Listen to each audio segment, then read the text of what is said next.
So yun, what's up nga pala sa inyo mga kabulig.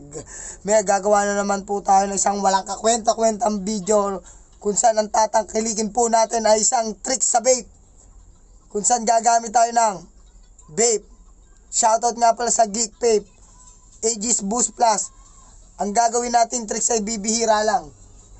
Sa akin nyo lang makikita to mga bulig.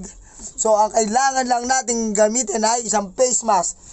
Ay, face shield pala to. Dapat kulay black para medyo pogi ka pag tinignan, no? So, yan. Susuotin natin yan. Susuotin. Yan. Yan na. Yan. Aray ko. So, yan. Nasuot na natin, no? Bagay, di ba?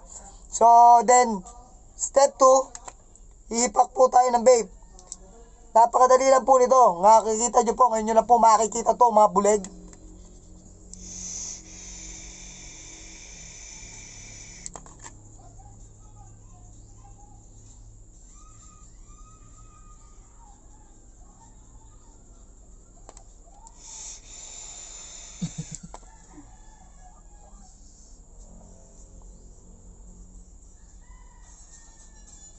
Yeah. So yun mga buleg, yun ang tinatawag na face shield with smoke. Ano ba yung smoke? Usok yun. Kasi yung smoke ay this usok, no? So,